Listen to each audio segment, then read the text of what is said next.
acara untuk mentoring pada hari ini. Ini sambung direkam ya Mas ya? Sudah ya? Oke. Baik. Ya nanti mungkin saya diberitahu Mas format acaranya, apakah kemudian kita awali dengan mentoring, kemudian dengan tanya jawab, dan pada akhir kita nanti mungkin ada semacam resume atau kesimpulan di dalam diskusi pemberian materi pada hari ini. Baik, ini masih terus ada yang masuk ya. Ini ya, dan sewu. Ya, oke. Mohon maaf. Mungkin Mas Mauzan bisa meng-admit beberapa rekan-rekan yang terus masuk ini ya.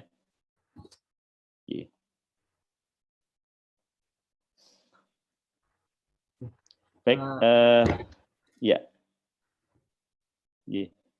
Untuk seluruh peserta ini dari semua jurusan ya, Mas Fauzan? Dari semua jurusan yang ada di arsitektur ya? Oke.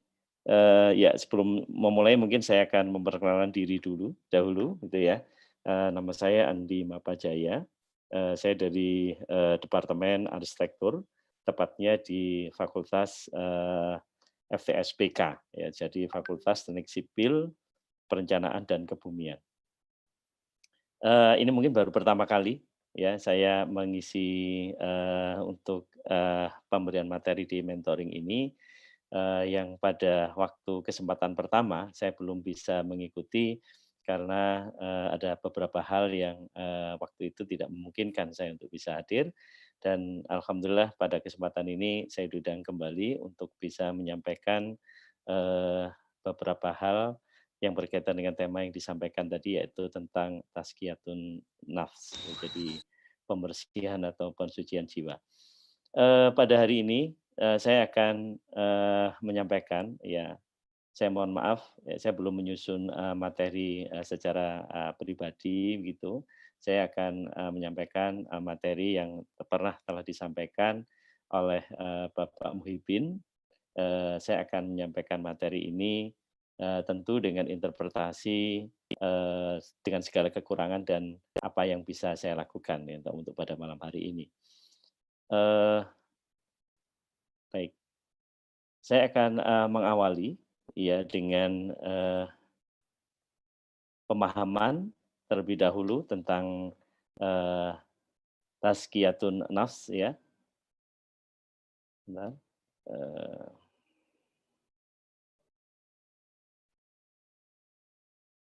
ini mungkin Mas saya menjadikan Mas Fauzan sebagai co-host ya, untuk ini mengadmit teman-teman yang sudah berada di waiting room. Ya. Siap terkait siap yang ya? masih kan kami admin semua Pak. Oh sampun, oke, alhamdulillah kalau begitu ya. Ya, saya takutnya nanti nggak teradmit. Oke, Bismillah. Ya. Saya kira sudah tertampilkan share screen ya, pada kesempatan ini. Sampun, saya coba. Bismillah. Baik. Nanti akan saya sampaikan juga mungkin penunjang pemahaman yang saya ambil dari beberapa sumber gitu ya. Jadi saya menyampaikan materi untuk mentoring pada malam hari ini, yaitu yang berkaitan dengan tazkiyatun nafs ya, yang disampaikan oleh Pak Zainul Muhyiddin pada kesempatan sebelum ini, dan saya akan mengulang malam ini kepada para mahasiswa yang kebetulan dalam grup ini untuk bisa menerima materi ini.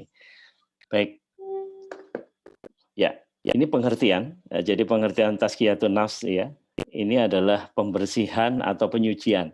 Ya, tazkiyah itu berarti pembersihan atau penyucian. Dan kemudian ketika dua kata tersebut bersanding, yaitu tazkiyatun nafs, itu Berarti kita menyucikan jiwa dari segala jenis penyakit dan cacat. Ya, jadi artinya penyakit di sini adalah penyakit jiwa, ya. Dan kemudian cacat di sini juga demikian pengertian adalah penyakit dan cacat pada jiwa. Seperti kita pahami bahwa dalam diri kita ini selain fisik ya atau raga, itu juga ada yang namanya jiwa ya yang ada di dalam diri ini. Nah, kemudian usaha-usaha untuk menyampaikan materi tazkiyatun nafs ini eh, tujuannya adalah sebagai sebuah upaya gitu ya, upaya di dalam proses menyucikan jiwa dan hati dari kotoran jiwa. Jadi nanti ada beberapa pengertian yang berbeda ya antara jiwa dan hati. Proses menyucikan jiwa dan hati dari kotoran jiwa, yaitu perbuatan dosa dan sifat-sifat tercela, serta memperbaiki jiwa melalui berbagai bentuk ibadah, perbuatan baik, dan sebagai sifat-sifat terpuji yang diridhoi Allah Subhanahu wa Ta'ala. Jadi ada 3 hal. Yang pertama adalah bagaimana kita menyucikan jiwa dan hati dari kotoran jiwa, ya, dari hal-hal yang perbuatan tercela. Kemudian yang kedua adalah bagaimana kita memperbaiki jiwa melalui berbagai bentuk ibadah, ya, atau perintah Allah Subhanahu Wa Taala. Dan tujuannya adalah sampai pada sifat-sifat terpuji yang diridai Allah Subhanahu Wa Taala. Mungkin dalam kesempatan yang lain kita akan membahas tentang bagian yang terakhir ini, yaitu perbuatan baik dan berbagai sifat-sifat terpuji yang diridhai Allah Subhanahu wa taala. Jadi mungkin kita sering mengenal istilah insan kamil. Jadi tujuan dari kita menyucikan jiwa atau memperbaiki jiwa, kemudian kita melakukan berbagai bentuk ibadah ya untuk memperbaiki jiwa ini tujuannya adalah untuk menjadi insan kamil, manusia sempurna. Artinya manusia yang di dalam perbuatan-perbuatannya dengan segala sifat yang terpuji ini dalam ridha Allah. Jadi dalam konteks ridha Allah. Ya, jadi apa sih sebetulnya yang membedakan kita ini dengan manusia atau umat ya beragama lain? Ya, kalau kita sama-sama berbuat baik gitu ya, kemudian kita mempunyai hal-hal yang juga kita dapati misalkan umat lain yang di luar agama kita misalkan sama-sama berbuat baik itu apa bedanya dengan kita muslim yang berbuat baik ya.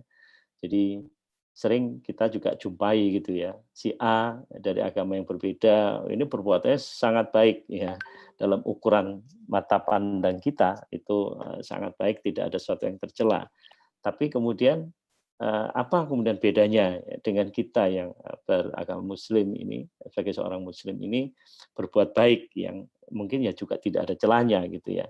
Maka perbedaannya adalah di bagian akhir ini ya. Apakah perbuatan baik yang dilakukan dia meskipun dengan kerelaan ya dia dengan hati yang tulus dan sebagainya, apakah kemudian Allah ini ridho ya. Sama dengan kita misalkan kita berbuat baik dan sebagainya, apakah kemudian ini ridho dalam koridor ridhonya Allah dalam kerelaan Allah kita berbuat baik dan sebagainya. Ada banyak hal yang mungkin kita pahami gitu ya di dalam setiap kita melakukan perbuatan baik yang terpuji dan sebagainya. Maka sering kita juga bertanya, apakah yang saya lakukan itu diterima oleh Allah Subhanahu wa taala? Apakah yang saya lakukan itu kemudian diterima atau dalam koridor ridha Allah, diridhai oleh Allah Subhanahu wa taala. Karena ini sangat penting sekali di bagian ini. Sehingga kalau setiap perbuatan itu kita selalui atau dahului dengan eh, niat ya, itu sebetulnya untuk menancapkan kesungguhan ya dan keikhlasan kita ya untuk masuk di dalam ridha Allah ya.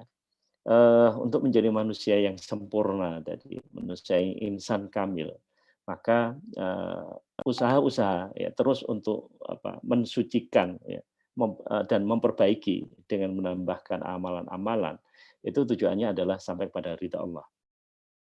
Dalam satu bahasan ya bisa dikatakan bahwa untuk sampai kepada ridha Allah maka kunci dari setiap perbuatan baik atau ibadah kita itu memang sampai pada keikhlasan ya pada sampai kita merelakan ya kita rela gitu ya dengan apa yang kita perbuat gitu ya Dan kemudian dalam wilayah ridha Allah ini adalah wilayah hak prerogatif Allah gitu ya untuk menerima atau menolak ya perbuatan kita. Maka bagi seorang muslim bahwa di dalam setiap perbuatan baiknya atau di dalam setiap ibadahnya, maka kunci utamanya adalah di keikhlasan ya untuk melakukan itu. Jadi ketika kita berjuang untuk melakukan perbaikan, melakukan pensucian ya jiwa dan hati kita, kemudian bagaimana kita memperbaiki dan mengisi dengan perbuatan-perbuatan yang terpuji, itu sampai pada batas keikhlasan. Dan kemudian kita memohonkan kepada Allah bahwa itu masuk di dalam, diterima dan masuk dalam ridha Allah. Baik.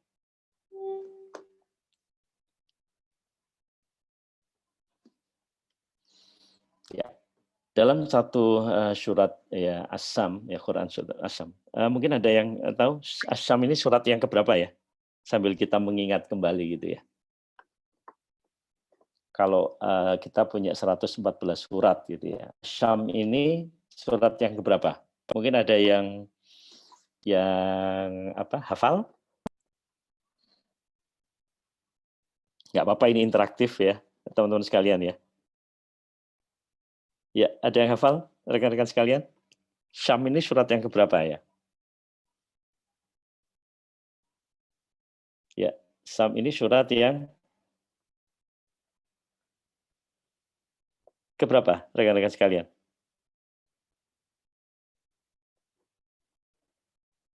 Ya, Mas Fauzi ini boleh ya teman-teman menjawab ya? Iya, 91, alhamdulillah ya.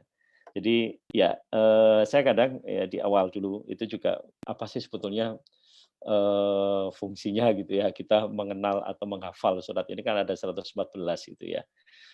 Apa sih sebetulnya? Maka ya ini bisa kita diskusikan ya. Ya sebetulnya untuk, mengenal Al-Qur'an lebih dalam ya kita nggak akan kenal kalau kita tidak bisa mengidentifikasi gitu ya, Quran itu apa, terdiri dari berapa surat, berapa ayat, dan sebagainya. Nah, kemudian yang paling, untuk membuat kita akan selalu ingat gitu ya pada isinya. Jadi kalau kita merindukan, Al-Qur'an itu insya Allah mungkin akan bersambung gitu ya, hati kita itu akan bisa bersambung. Matur suwun, terima kasih ini tadi ada rekan yang mengingat ya, ini surat yang ke-91. Ya tidak menjadi aib ya, seandainya kita kemudian membuka kembali, melihat kembali surat dan sebagainya. Nah, di surat Asy-Syam ya, pada ayat ke-7 sampai ke-10 ya, ini ada satu penjelasan yang, sangat, kuat ya, berkaitan dengan, jiwa ya.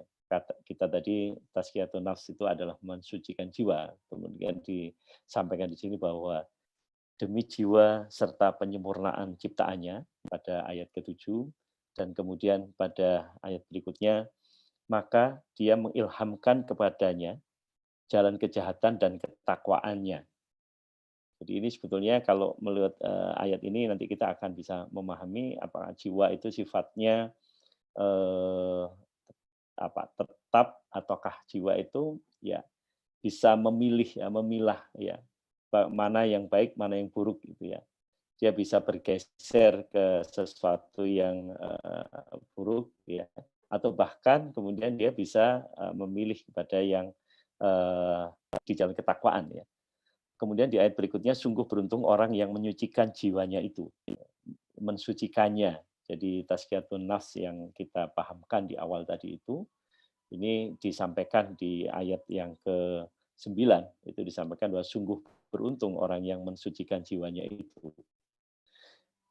Nah, dan kemudian terakhir di surat yang ke-10 disampaikan dan sungguh rugi orang yang mengotorinya. Jadi kalau kita sebut tadi mensucikan jiwa, maka memang jiwa punya kecenderungan di dua hal ini.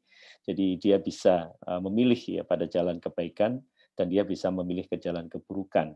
Ya, dan kemudian Allah menyampaikan sungguh beruntung, artinya ketika kita memperjuangkan diri untuk mensucikan jiwa, ini merupakan bagian dari usaha-usaha kita gitu ya, agar kita termasuk orang-orang yang beruntung ya di dalam usaha-usaha untuk membersihkan jiwa ini.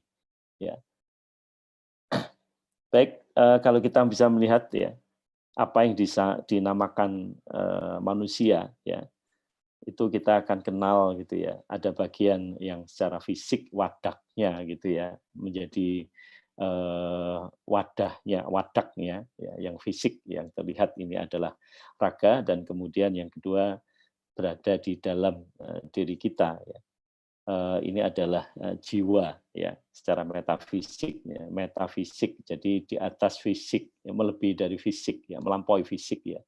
Bukan kemudian ini lawannya ya, tapi metafisik ini adalah bagian dari yang lebih dari fisik ya, meta ya, fisik.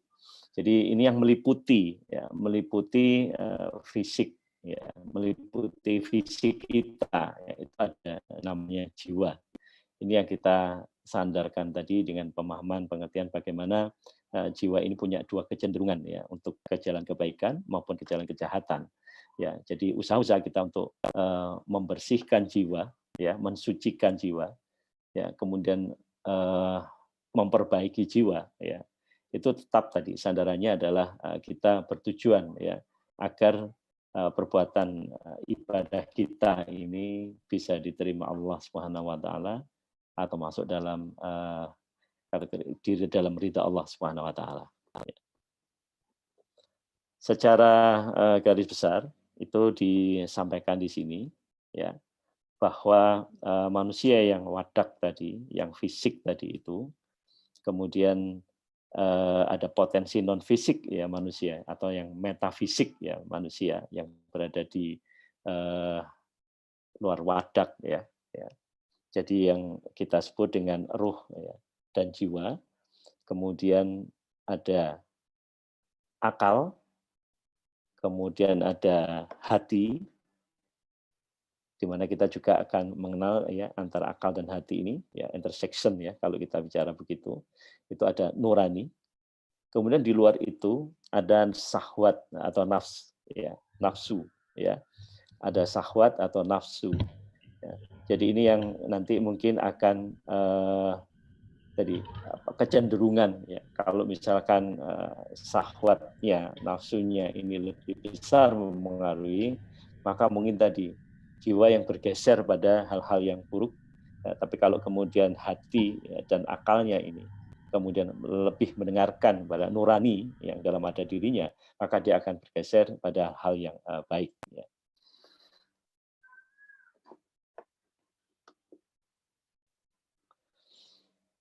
Nah, kemudian dalam satu hadis itu dijelaskan yang akan menguatkan ya pemahaman kita tentang tujuan tazkiyatun nafs ya, di dalam konteks ya kita sebagai orang yang berada dalam satu proses ya, dididik gitu ya, dalam pendidikan ini, bahwa baik itu mungkin mahasiswa dan dosennya gitu ya, ya hendaknya menjaga batinnya agar tercemar dari oleh penyakit hati yang dapat menghalangi dirinya memperoleh ilmu yang bermanfaat. Kita sering dengar ya, ada rekan yang sangat pinter gitu ya, segala ilmu itu mungkin dia akan bisa dipelajari ya. Tapi kita lupa ya bahwa di dalam ilmu yang kita terima itu ada istilah keberkahan ya. Kita kalau di dalam ajaran kita, jadi menghormati guru, menghormati dosen yang menyampaikan ilmu pengetahuan, itu menjadi hal penting yang pada akhir-akhir ini, bahwa hubungan ya antara mungkin pengajar dan yang diajar ya, itu mungkin ada satu koridor yang dilanggar ya, atau keluar dari koridor adab ya, adab atau akhlak, di mana kita bersinergi itu memang harus ada adab ya, ada akhlaknya. Karena hal tersebut akan memengaruhi tadi ilmu yang bermanfaat, keberkahan daripada ilmu itu sendiri. Mungkin sekarang Google sudah mengajarkan banyak hal, ya sumber-sumber lain juga mudah kita dapatkan, ya tidak hanya buku gitu ya, tapi mungkin cerita, pengalaman dan seterusnya itu sering menjadi sumber bagi kita di dalam untuk memperoleh ilmu pengetahuan. Tapi yang lebih penting lagi itu adalah kemanfaatan, ya, keberkahan. Itu yang kadang jarang ya kita kita pahami. Nah, sering kita juga melihat bagaimana hubungan antara yang diajar dan pengajar ya. Itu kalau sifatnya hanya bersifat apa istilahnya dagang ya, jual beli ya.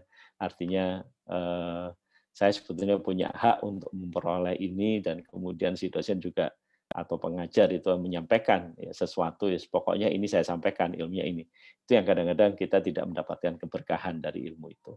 Sehingga kalau di dalam mungkin di lingkungan ya pondok atau biasa kita sebut lingkungan santri itu kalau belajar sesuatu itu biasanya dia juga sebelum awalnya dia mengucapkan atau mengirim hadiah Fatihah gitu ya.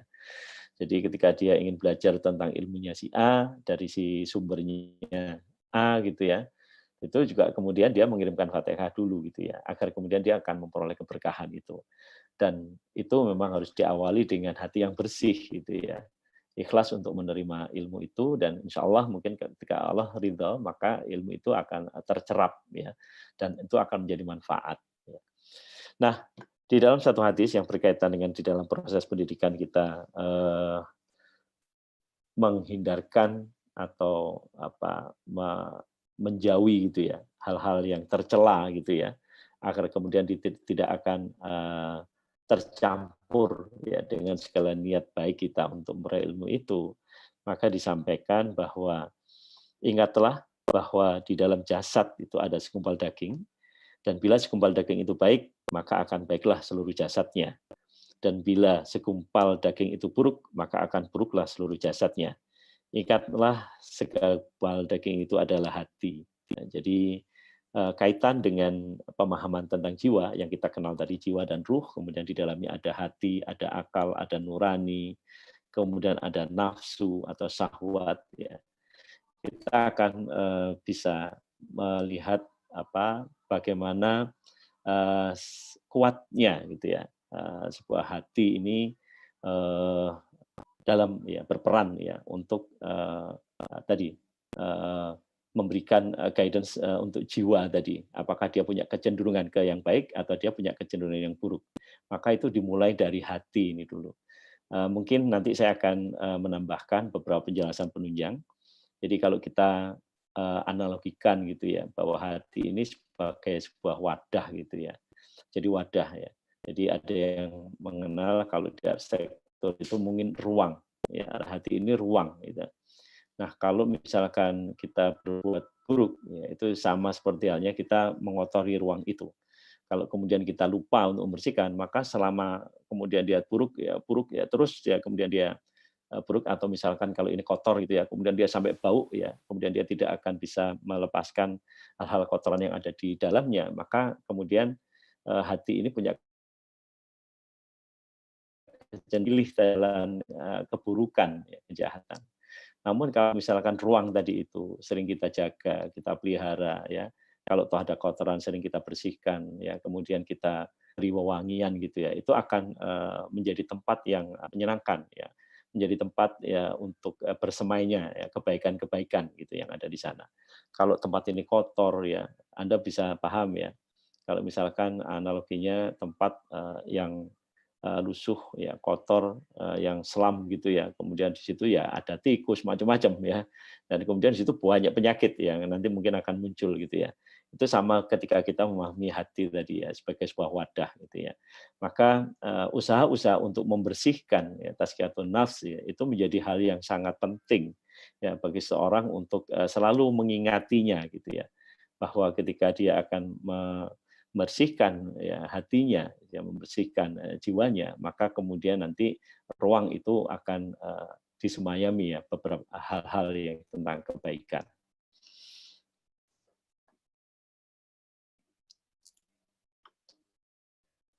Nah, metodenya bagaimana kita membersihkan hati ini? Ya, ini disampaikan bahwa di dalam Ihya Ulumuddin ya karya dari Al-Ghazali ya ini dikutip dalam satu buku jemahan begitu yang ditulis pada tahun 1983. Nah, sebetulnya Ihya sendiri itu di abad ke-10 ya kalau tidak salah disampaikan ya oleh Al-Ghazali, ya, seorang sufi ya. Tapi sebetulnya kalau kita melihat perjalanan beliau, itu adalah ada satu film ya tentang perjalanan beliau itu yang digambarkan bahwa pencarian-pencariannya menjadi seorang sufi itu juga tidak tiba-tiba gitu ya. Jadi ada perjalanan panjang menjadi seorang guru di dalam madrasah gitu, sampai pada satu pemahaman yang diingatkan ya oleh adiknya pada waktu itu tidak salah, yang lebih eh, memilih pada jalan melatih jiwanya ya. Nah, kemudian sampai pada pemahaman beliau mengasingkan diri dan kemudian memahami ini dan kemudian sampai menulis pada buku Ihya Ulumuddin yang terkenal ya, sampai hari ini bahasan-bahasan itu menjadi yang tidak pernah berhenti ya di dalam memahami atau menginterpretasi. Jadi akhlak seorang itu tidak akan melekat ya selama tidak dibiasakan dengan adat kebiasaan yang baik. Ya, jadi ini ada sesuatu yang diulang-ulang menjadi habit, ya, menjadi sesuatu yang diulang-ulang ya, dibuat baik. Jadi kenapa kita dalam sehari misalkan itu menjalankan sholat ya 5 waktu, itu kan selalu diulang-ulang terus gitu ya, dan tidak henti-hentinya gitu ya pada setiap hari ya. Kemudian berapa rakaat ya, bahkan mungkin ada yang menambahkan dengan sholat-sholat sunnah gitu ya. Jadi habit yang kemudian selalu kemudian diulang, berbuat baik ya. Kemudian itu selain itu dia juga meninggalkan ya hal-hal yang berbuat jelek ya. Jadi mengulang-ulang itu untuk kemudian sebagai usaha juga ya untuk tidak memikirkan ya, bahkan memikirkan atau teringat dengan perbuatan jelek ya atau meninggalkan perbuatan jelek ya. Nah, selama itu dibiasakan sebagaimana yang dibiasakan oleh orang yang rindu kepada perbuatan baik, maka ia akan merasa nikmat ya, merasa nikmat dengan perbuatan-perbuatan yang baik tersebut. Kemudian dia akan juga merasa benci ya pada perbuatan-perbuatan yang keji. Ya, jadi kebiasaan baik yang diteruskan itu kemudian dia akan melihat kerinduan gitu ya untuk selalu mengulang-ulang perbuatan baik itu, dan dia akan juga tidak tertuju ya pada hal-hal yang buruk ya, bahkan mungkin dia akan merasa benci dengan hal yang buruk ya, karena dia sudah membiasakan tadi melatih hatinya gitu untuk mengisinya dengan hal yang baik ya, sehingga ada kotor sedikit itu dia sudah merasa gerah gitu ya, kemudian dia berusaha untuk membersihkan ya. Nah, hal ini menegaskan bahwa tazkiyatun nafs ya, sebagai usaha untuk mensucikan itu tidak hanya bisa dikatakan atau dilakukan sekali ya. Sama seperti halnya pemahaman kita tentang taubat ya. Permohonan ampun kepada Allah, bukan berarti kemudian seluruhnya kita berbuat buruk dulu kemudian baru bertaubat ya. Tapi ketika kemudian kita bertaubat, maka kemudian kita ada usaha gitu ya untuk menjaga tadi itu. Bagaimana kita tidak mengulanginya, tidak kemudian berbuat buruk lagi. Nah, ini adalah satu usaha ya. Kita akan selalu untuk mensucikan jiwa itu metodenya adalah ada sebuah kebiasaan, sesuatu yang kita ulang sampai kemudian kalau bahasa ya yang sering kita pahami juga selain menyatu ya, perbuatan baik itu menjadi satu dengan diri kita. Atau artinya bahwa kita sendiri itu adalah perbuatan baik ya. Jadi ketika itu diulang, itu menyatu dengan kita, maka hal ini akan menjadi kerelaan dalam tanda petik ridha Allah tadi itu. Bahwa kita masuk pada wilayah yang dikehendaki Allah untuk melakukan perbuatan baik tadi. Jadi metode tazkiyatun nafs ya, ini menurut Ghazali, ajaran sufi yang lainnya, adalah pembiasaan untuk membentuk kebiasaan. Jadi yang pertama, langkah-langkah tazkiyatun nafs ini adalah riyadhah. Ya, ini sering kita dengar. Jadi kalau riyadhah itu latihan. Ya. Jadi latihan spiritual. Ini kira-kira apa latihan spiritual agar dapat istiqomah dalam menjalankan kebaikan? Contohnya apa, teman-teman sekalian? Kita latihan spiritual, riyadhah, ya, riyadhah. Apa? Mungkin ada yang bisa apa atau mungkin Anda sudah melakukan sebetulnya ini. Usaha apa Anda melatih spiritual Anda? Mungkin ada yang bisa mencontohkan salah satunya atau salah duanya? atau beberapa izin hal? berpendapat Iya, Pak. iya, silakan. Mungkin dari itu Pak, apa menyisihkan sebagian harta untuk disedekahkan Pak. Jadi membiasakan bersedekah gitu ya. Iya, Membiasakan bersedekah apapun kondisinya ya. iya, Dalam keadaan luang maupun sempit. Keadaan luang kalau kita punya rezeki banyak gitu ya, atau kemudian dalam keadaan sempit itu sudah mepet sekali, kemudian itu membiasakan. Ya, itu salah satu riyadhah misalkan. Ya, oke, itu menarik ya teman-teman sekalian ya. Jadi memang kita pernah di dalam satu ayat juga kemudian ditegaskan bahwa ya ketika dikatakan sebagai seorang yang bertakwa itu salah satunya adalah tandanya adalah dia membiasakan sedekah, baik itu dalam waktu yang luang maupun waktu yang sempit, dalam keadaan kemudian longgar, ya, kemudian keadaan yang sempit. Ya, saya teringat dengan satu hal yang pernah disampaikan, maka ingatlah Allah, ya ingatlah Allah, gitu ya, mengingatlah Allah dalam keadaan yang luang. Ya, dalam keadaan seluang-luangnya itu ingatlah Allah. Kita punya banyak waktu sebetulnya, waktu luang ya. Ketika kita diberi kesehatan, kita diberi kemampuan untuk mengingatnya, itu kita pergunakan dengan sebaik mungkin. Agar Allah akan mengingati kita dalam keadaan kita sempit, ya dalam keadaan kita terpuruk, dalam keadaan itu kita masih diingat Allah. Jadi ini hal yang menarik ya, yang tidak ada sesuatu yang percuma ketika kita melakukan mengingat mungkin dengan cara yang tadi salah satu rekan Anda melatih spiritualnya adalah dengan misalkan bersedekah yang tidak terbatasi ya oleh keadaan yang sempit maupun keadaan yang luang. Ada lagi mungkin rekan-rekan sekalian, apa melatih spiritual kita ini? Ini kan kita melatih hati kita ini. Kadang hati kita ini kan akalnya juga main gitu ya. Kalau di dalam hubungan tadi itu antara akal ya dengan hati itu kadang-kadang kita sangat berhitung gitu ya. Kira-kira kalau saya melakukan ini tuh saya rugi nggak? Kalau saya melakukan ini kemudian apa manfaatnya untuk dia dan sebagainya. Tapi kadang ada orang yang melakukan sudah, hati nurani hati kecilnya itu mengatakan sudah, ikhlaskan ya, memberikan sesuatu dengan ikhlas dan sebagainya dalam kondisi apapun diterima atau tidak gitu ya oleh orang yang mungkin kita sedekahi dan sebagainya. Itu kan sebenarnya juga melatih ya, membiasakan kita untuk melakukan agar ini melatih juga keikhlasan kita gitu ya. Ada mungkin yang lain rekan-rekan sekalian? Izin menjawab, Pak. Iya, iya, silakan. Mungkin dengan Iya. saat melakukan segala sesuatu itu ridho dan ikhlas, Pak. Ya, segala sesuatu memang kuncinya di situ ya. Ikhlas ya, kalau ridho itu wilayahnya yang maha hidup ya, yang ya Allah, itu wilayahnya Allah gitu ya, rela. Tapi saya setuju kalau misalnya istilah ikhlas tadi itu rela. Ya, rela, ya, rela. Ya, rela dan direlakan ya. Kalau ada dalam salah satu surat Al-Fajr itu dalam satu ayatnya, kalau nggak salah di bagian akhir itu ridho dan diridhoi ya, dengan rela dan direlakan oleh Allah. Ya, itu salah satu hal. Ya, gimana untuk melatih ikhlas itu? Tadi yang menjawab siapa tadi, Mbak? Siapa tadi? Ya, gimana untuk selalu melatih spiritual kita ridho dan ikhlas itu gimana caranya? Seperti tidak selalu mengharapkan imbalan gitu, Pak, kalau misalnya melakukan segala sesuatu. Tidak mengharapkan imbalan, tidak mengharapkan, iya, itu merupakan bagiannya.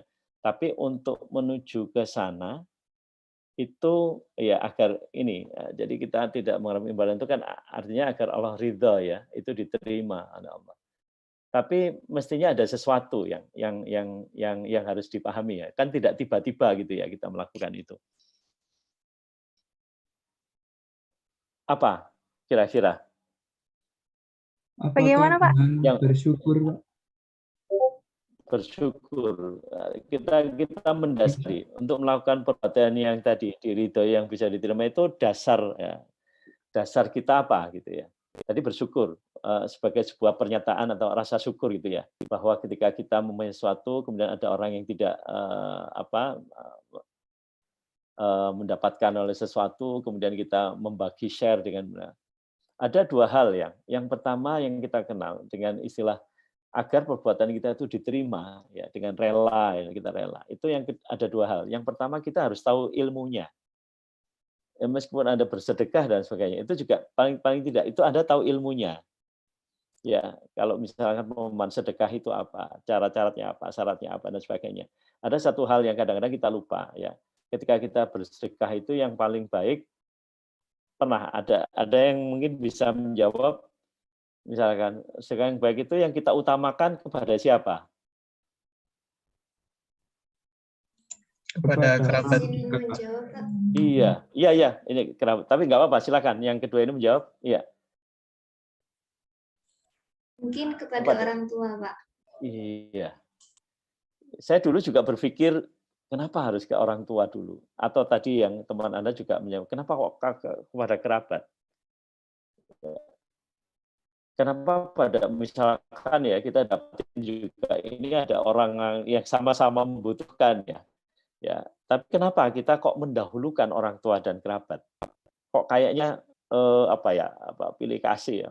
Karena wong Jawa ngono ngarani peh dulu ini ya atau ya karena orang tua kita gitu. Mungkin ada yang bisa menjawab. Ada satu alasan kenapa itu didahulukan.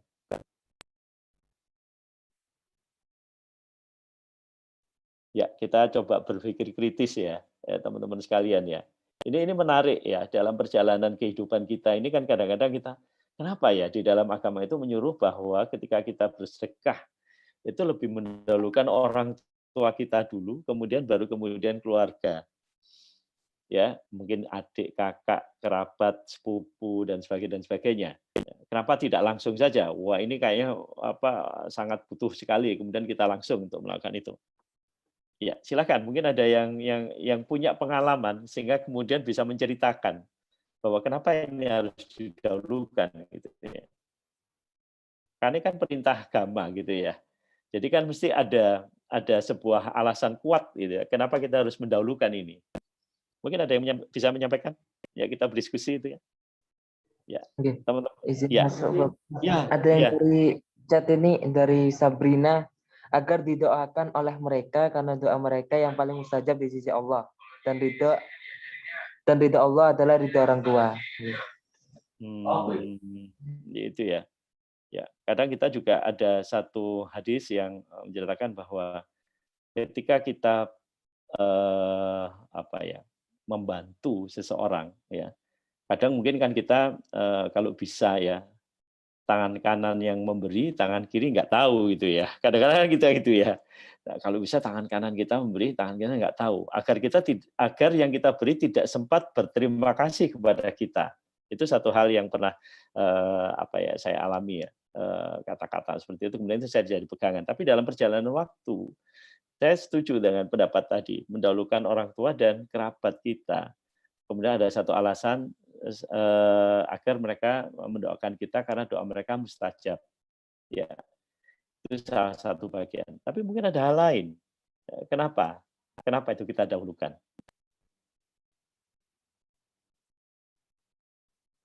Izin menjawab, Pak. Ya, silakan. Ya. Bukan mungkin. Kan Nggak apa-apa, kita pernah ada perintah untuk berbuat baik kepada orang tua gitu, Pak. Makanya kita iya, kita membalasnya gitu. Ya, balasan kita itu kadang ya tidak sebanding ya dengan pengorbanan mereka yang luar biasa ya tentang hidup ini gitu ya. Itu kalau kita.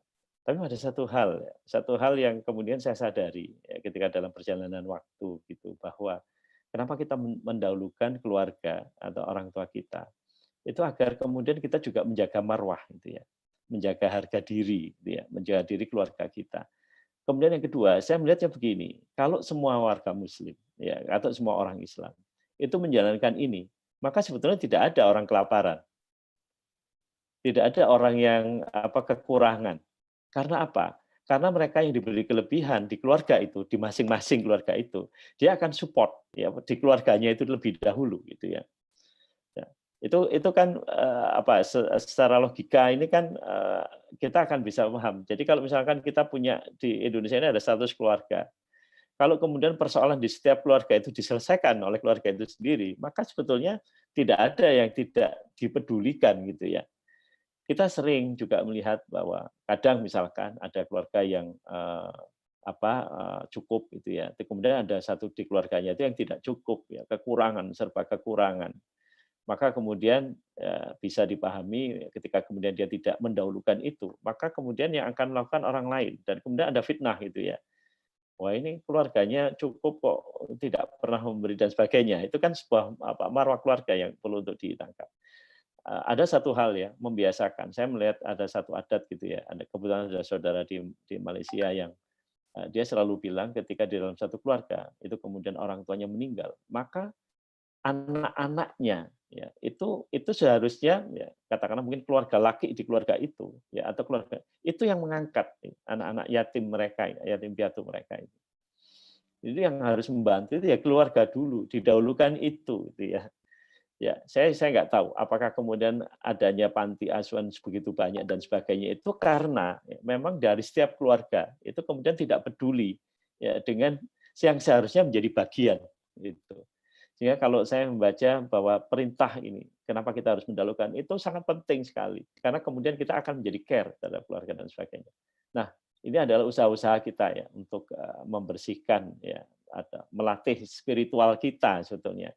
Jadi saya juga meyakini bahwa melatih spiritual itu juga untuk memantapkan tentang keyakinan kita. Keyakinan apa-apa yang diperintahkan ya, itu selalu kemudian ada hal hikmah atau di balik itu mesti ini ada ilmunya gitu ya. Jadi ketika kita melakukan sesuatu ya, agar itu bisa diterima, itu ada dua syarat. Yang pertama kita harus tahu ilmunya. Ya. Jadi kalau misalnya tentang sedekah kita cari ya ilmunya gitu ya. Oh ternyata sedekah itu mendahulukan keluarga, orang tua dan sebagainya. Atau kadang-kadang mungkin kalau kita ingin berpuasa itu pun kita harus tahu ilmunya gitu ya. Dan yang kedua adalah kita tadi istiqomah, ya, istiqomah. Jadi kalau saya melihat membiasakan ya, kebiasaan ya itu adalah sebetulnya sebuah jalan ya istiqomah. Jadi kadang kita lupa, misalkan saya pernah diingatkan gitu ya, di dalam kehidupan beribadah itu yang penting adalah istiqomah. Ya, ketika kita mampu untuk melakukan sholat tahajud itu 2 rakaat dengan 1 witir misalkan, itu akan lebih baik kita beristiqomah ya. Daripada kemudian kita ya misalkan di satu hari kita melakukan sampai 12 rakaat ya atau sampai berapa rakaat berpuluh-puluh rakaat tapi kemudian besoknya tidak ya kemudian besoknya lagi melakukan itu dan sebagainya. Tapi yang penting adalah istiqomah, kebiasaan ya membiasakan gitu. Ya tadi itu sampai kemudian kita sampai pada tahap keikhlasan. Kalau sudah sampai tahap keikhlasan, insya Allah di wilayah keridhaan Allah itu yang akan bergerak gitu ya. Baik, ini saya membahas tentang riyadhah, ya, latihan, melatih spiritual kita agar dapat istiqomah di dalam menjalankan kebaikan. Ya, riyadhah, latihan, istiqomah, pembiasaan. Ya. Jadi membiasakan apa? Yang pertama adalah menjauhi larangan-larangan Allah. Jadi sudah mulai stop gitu ya. Saya mencontohkan hal yang paling sederhana adalah bukan sederhana ya, yang saya pahami sampai sekarang ketika saya diberi penyakit gitu ya. Kebetulan saya ada diabetes gitu ya. Saya ada diabetes. Ya, diabetes itu kan penyakit orang yang sulit untuk nek wong Jawa itu angel dikandani. Kayak saya ini cengkal ya, nggak boleh nggak boleh minum yang manis, tapi kemudian saya harus minum manis ya. Saya kalau tidak manis tidak lego dan sebagainya. Enggak, tapi sebetulnya itu adalah sebuah warning ya. Enggak, ini kamu harus untuk bisa tahan ya terhadap hal-hal yang kemudian harus Anda jauhi. Kalau dalam konteks larangan Allah ini adalah, ya kalau saya melakukan itu, berarti saya tidak memelihara tubuh saya, gitu ya. Tidak memelihara tubuh saya, tidak menjaga tubuh saya, tidak melestarikan ya keberadaan kesehatan saya, dan sebagainya. Maka itu kemudian perlu untuk dilakukan. Jadi pertama adalah menjauhi larangan-larangan Allah. Ya. Kemudian melaksanakan kewajiban-kewajiban Allah. Kewajiban-kewajiban Allah adalah perintah. Ya. Contoh yang pertama tadi mungkin itu hal yang sederhana yang kita alami ya dalam keseharian. Tapi larangan-larangan Allah itu lebih besar dari itu ya. Kita akan tahu yang mana yang dosa kecil, mana yang dosa sedang, mana yang dosa besar. Itu kan banyak ya yang kita jauhi. Jadi kita melakukan sesuatu itu sesuatu yang dicintai Allah, sesuatu yang menjauhi dari larangannya, karena apa yang dilarang Allah tadi itu mesti ada sebuah alasan atau ada sebuah hal kuat ya yang akan diberikan kepada kita ya, pengetahuan yang diberikan kepada kita. Jadi kalau sudah tidak boleh minum minuman keras ya jangan kemudian ditawar gitu ya. Kalau 0, sekian persen gimana? Kalau ini dan sebagainya, itu yang terjadi di ya negara kita gitu ya. Jadi kalau misalkan tidak boleh makan larangan yang dilarang Allah, ya makan makanan haram, ya kemudian ya ini mestinya dipatuhi karena mungkin ada hal yang lebih besar daripada itu ya manfaat ya, dan pengetahuan yang akan kita terima. Kemudian yang ketiga adalah melaksanakan hal yang disunahkan Allah. Jadi ada 3, yaitu menjauhi larangannya, melakukan kewajiban-kewajiban yang diperintahkan kepada Allah, dan kemudian melaksanakan hal-hal yang disunahkan Allah. Ya. Ada satu hadis qudsi, nanti akan saya jelaskan, kenapa sih kita melakukan hal yang disunahkan Allah. Apa perlunya? Bukan apa perlunya. Apa sebetulnya keistimewaannya? Ya. Padahal sebetulnya kita sudah melakukan kewajiban, ya. Tapi kemudian ada sunnah itu kan perbuatan akan mendapat pahala yang baik kalau dilakukan, kemudian dia tidak akan berdosa kalau itu tidak dilakukan. Tapi kenapa Allah itu mengistimewakan istilah ini ya di bagian yang ketiga ini. Jadi yang pertama adalah menjauhi larangannya, kedua melakukan laksanakan kewajibannya, dan kemudian ketiga adalah melaksanakan sunnah-sunnahnya. Ya. Baik. Kemudian yang kedua adalah mujahadah. Ada yang sering mendengar istilah mujahadah atau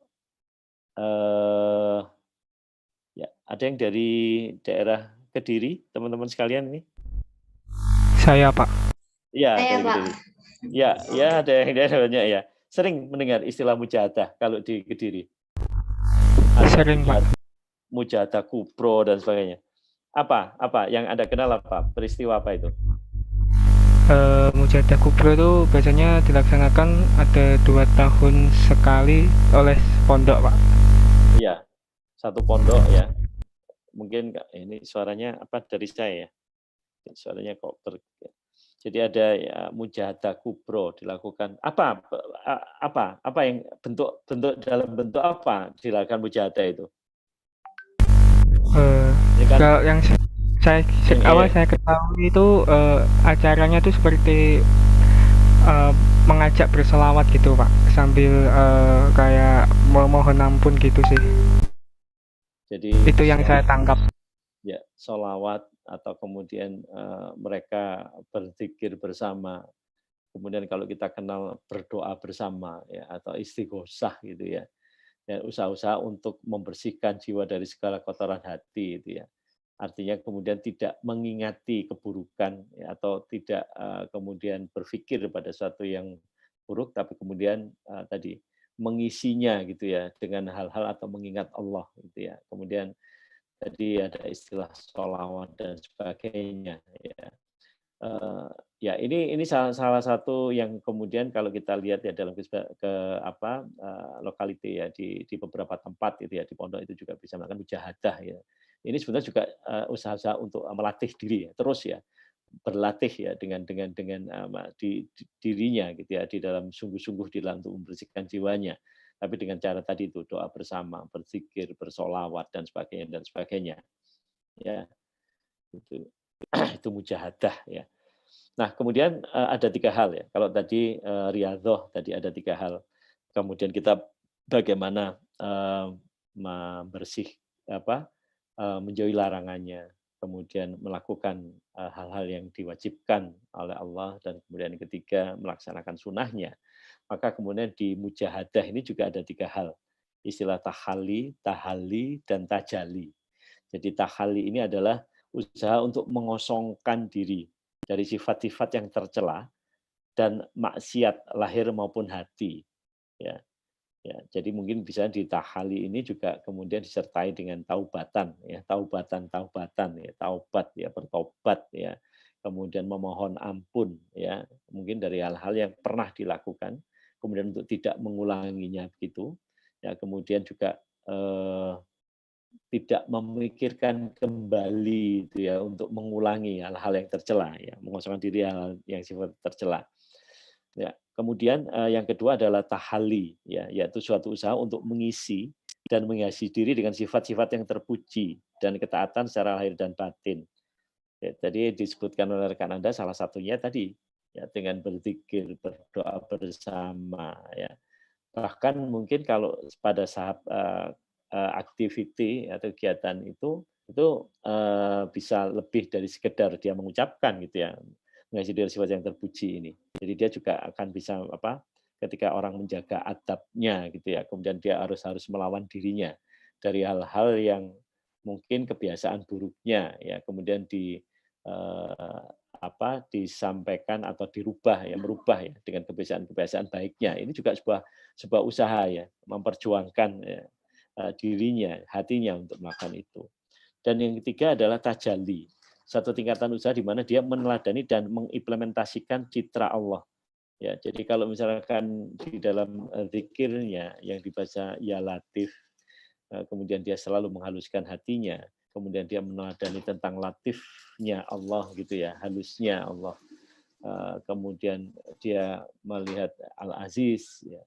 Dia membaca Al-Aziz, kemudian dia bisa juga mengimplementasikan ya hal-hal tersebut. Al-Adil misalkan ya, dia bisa berbuat adil, dia bisa mengimplementasikan cita-cita Allah. Ini kita sudah sampai pada tajalli, pada perbuatan.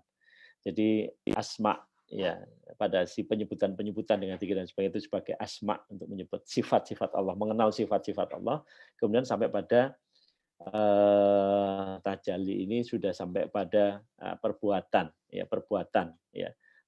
yang mengimplementasikan citra Allah ya. Jadi tiga hal ini ya, tahalli yaitu mengosongkan dari sifat-sifat buruknya dulu, kemudian yang kedua itu mengisinya, menghiasnya ya dengan sifat-sifat terpuji ya, dengan asma dan sebagainya, kemudian af'alnya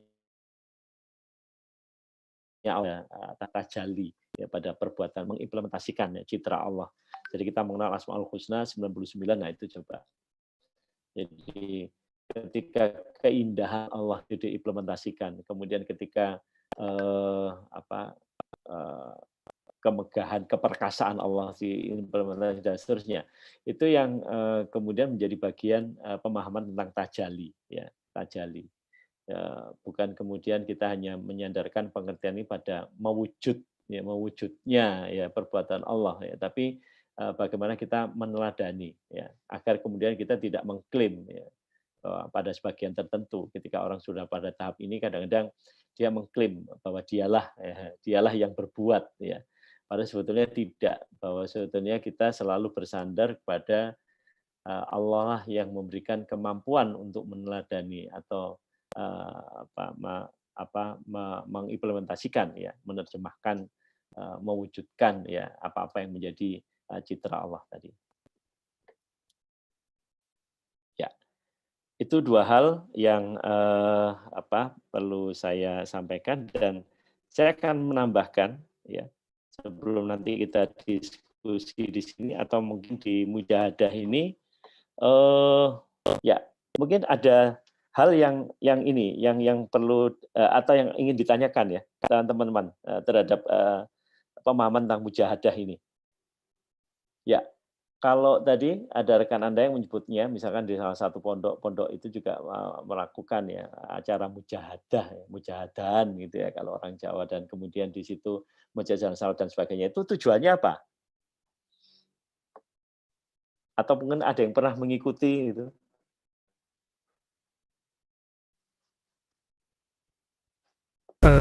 Izin menjawab Pak. Iya. Pengetahuan saya ya ini ya, mohon maaf Pak kalau ada kesalahan. Ya, itu tujuannya tujuan yang saya ketahui dan yang saya rasakan, saya pernah mengikuti itu membersihkan diri kita di hadapan Allah dan untuk mencintai Rasulullah Pak. Itu Pak tujuannya sih yang saya rasakan. Iya, seperti itu Pak. Oke, baik. Mungkin ada di antara Anda yang mengenal ya, kalau kita sering ya lihat tadi, saya akan meneruskan apa yang disampaikan oleh rekan Anda. tentang sebuah sholawat, membaca sholawat. Tadi diyakini bahwa itu juga tadi untuk membersihkan jiwa kita dan mengingati terus ya apa Allah dan kemudian dengan Rasulnya. Ada yang mau ingin menyampaikan salah satu sholawat gitu yang menunjukkan tentang bagaimana usaha kita untuk membersihkan hati? Saya kira di antara 200 rekan ini mungkin ada yang hafal dengan sebuah sholawat yang tujuannya untuk selalu membersihkan hati.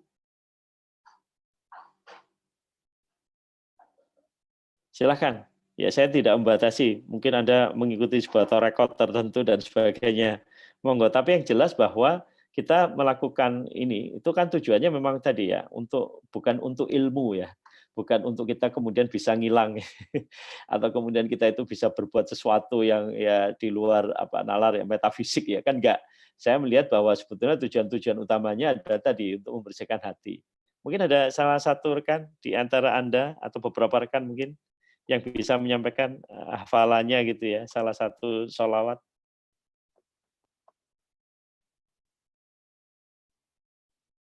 Saya kira ya ketika kita sudah menjadi mahasiswa, menjadi manusia dewasa gitu ya, menjelang untuk menjadi manusia dewasa, maka kemudian bekal-bekal hidup ini kan sudah mulai kita siapkan ya rekan-rekan sekalian ya.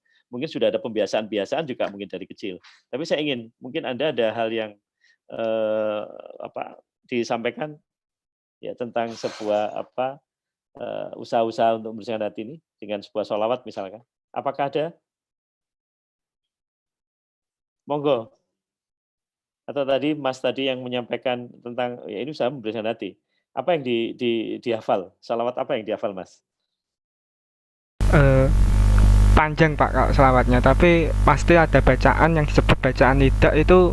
Kalau orang pondok tersebut tuh ngomongnya itu supaya kita selalu ya bacaan lidah itu bilangnya ya Sayyidi ya Rasulullah, artinya duhai utusan Allah, intinya gitu Pak. Oke. Menarik ya.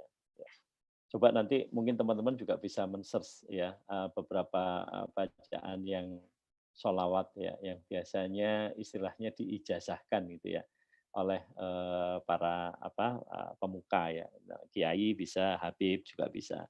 Ya nanti coba misalkan ada bagaimana kita mohonkan kepada Allah yang maha membolak-balikkan hati gitu ya dan sebagainya.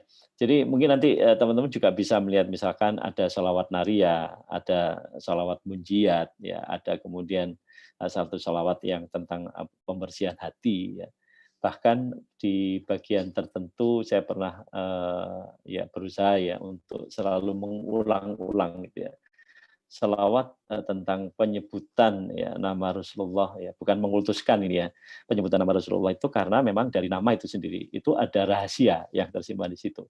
Jadi kadang mungkin ketika kita merasa pas ya, merasa nek wong Jawa ayem gitu ya.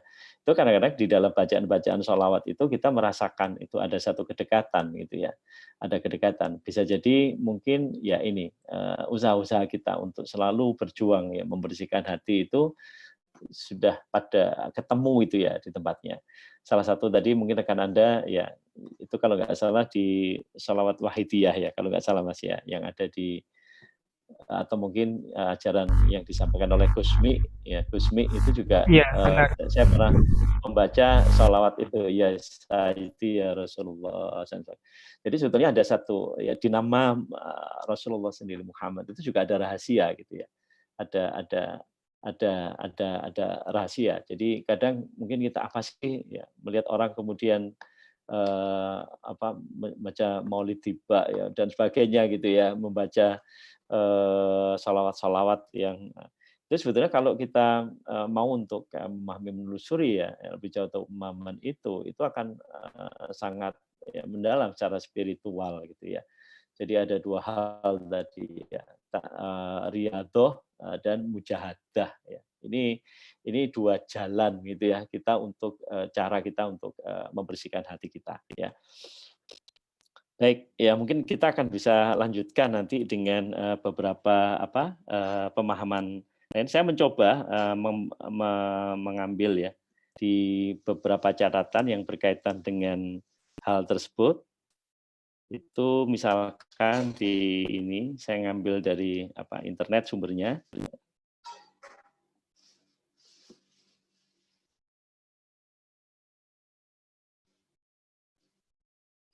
Ya, ini berkaitan dengan hati ya. Kenapa sih kemudian perlunya gitu ya? Di tazkiyatun nafs itu hati itu harus dibersihkan gitu ya. Ini pernyataan di dalam saya ambil ini salah satu hadis qudsi yang dikemukakan kembali ya, oleh Rasulullah ya, ketika qala Rasulullah, jadi apa yang disampaikan Allah ya. Jadi tidak masuk dalam Al-Qur'an ya. Jadi wahyu yang Allah yang berkata, kemudian Muhammad ya menjelaskan, Nabi Muhammad itu gini, bumi dan langit tidak cukup untuk aku tempati. Aku ini Allah ya. Seandainya aku butuh tempat, yang bisa aku jadikan tempat adalah hatinya orang-orang mukmin. Jadi ini sangat istimewa. Kenapa ya? Hati satu-satunya gitu ya. Tempat ya di mana Allah akan bisa bersemayam gitu ya. Karena Allahu Akbar, agungnya Allah itu tidak bisa, tidak cukup ya bagi dunia dan si isinya itu menjadi sebuah wadahnya gitu ya. Tapi hati yang kecil ini itu justru ya itu menjadi tempat ya, bersemayam, cukup ya bagi Allah untuk bisa bertempat ya di situ. Jadi akan sangat sayang ketika kita membenci sesuatu, ya kemudian kita nggak senang sesuatu, itu kemudian kita masukkan dalam hati. Itu kan eman, ya sayang. Tadi kalau dia sebuah ruang, kemudian kita akan selalu menempatkan itu ya kotoran 1, 2, kemudian ada lagi dimasukkan, kemudian itu akan penuh ya. Padahal itu tempat satu-satunya yang bisa tadi memuat ya dalam tadi tempat bersemayamnya Allah. Ya. Jadi kalau toh hati tidak kita bersihkan, tidak sering kita jaga gitu ya, bagaimana mungkin ya kita nanti punya kecenderungan jiwa yang menuju kebaikan gitu ya, kan tidak akan bisa ya, karena ini satu-satunya yang akan merubah, yang kan bisa merubah kita ya untuk menjadi baik dan buruk ini kan Allah yang maha membolak-balikkan hati, itu yang perlu kita pahami. Hanya Allah yang bisa. Jadi membersihkan, mensucikan jiwa dan sebagainya itu usaha manusia ya. Dengan ikhlas kemudian dia tidak mengulangi perbuatan buruknya, kemudian dia tidak mengingati perbuatan tercela, kemudian dia mengisinya dengan itu adalah usaha ya sampai pada tahap keikhlasan. Ketika kemudian dia menjadi baik, ketika Allah ridho, ya ridho diterima oleh Allah karena kita tahu ilmunya dan kita bisa mengistiqomainya gitu ya. Itu kemudian di wilayah ridho Allah itulah yang kemudian kita akan bisa tadi yang maha membolak-balikkan hati kita gitu ya.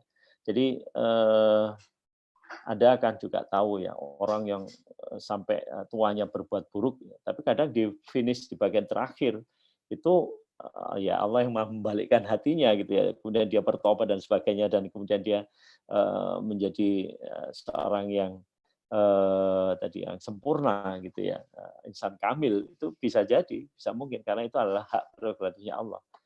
Atau bahkan ketika kita melihat bahwa orang ini kayaknya berbuat baik terus gitu ya, padahal di akhirnya mungkin tidak, Allah tidak berkehendak. Jadi mungkin nanti teman-teman juga bisa melihat di surat Yunus, surat ke-10, ayat yang 100. Ayat ke-100. Jadi orang menjadi beriman dan tidak beriman itu atas izin Allah. Anda bayangkan. Ya, Anda bayangkan.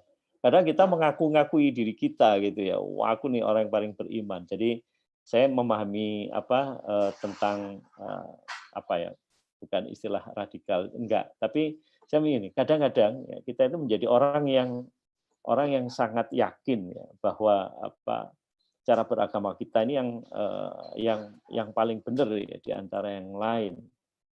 Ya, iya, saya nggak tahu. Mungkin ada sih orang yang juga sudah menganggap ya pada level-level tertentu itu. Jangan dikira bahwa itu adalah usahanya. Itu karena kalau Allah tidak mengizini ya tidak bisa gitu ya. Jadi beriman dan tidak itu atas izin Allah. Jadi tadi ridha Allah ya. Jadi manusia memang kemudian tidak bisa ya kemudian dengan segala perjuangannya itu menyatakan bahwa Allah telah ridho, enggak, tapi dia sudah harus masuk pada tahap ikhlas dulu. Dia ikhlas ya pada setiap perbuatannya itu sampai kemudian ini hak prerogatif Allah untuk ridho, menerima dan tidak ini. Jadi sangat disayangkan ya teman-teman, kalau ada sesuatu ya, jangan dimasukkan hati ya, membenci sesuatu, tidak setuju dengan sesuatu ya. Nah, sampai di bagian ini mungkin ada teman yang punya pengalaman gitu ya, untuk betapa susahnya ya, kalau sesuatu itu sudah dimasukkan hati, hal jelek itu kemudian sulit untuk mengeluarkannya, sulit untuk mengosongkannya gitu ya dari hal yang buruk.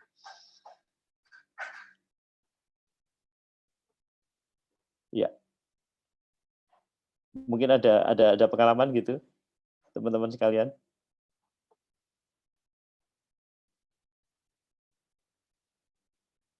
Ya, ini ada satu pernyataan ya, bahwa kemudian dia mencontohkan ketika ada orang yang mengadu kepada Gus Dur, dia menyatakan saya punya masalah yang berat. Gus Dur bertanya, bisa diatasi enggak? Orang itu menjawab enggak bisa. Maka Gus Dur pun bilang ya sudah, enggak usah dipikir. Itu artinya sebetulnya ya tadi ya kita ini ya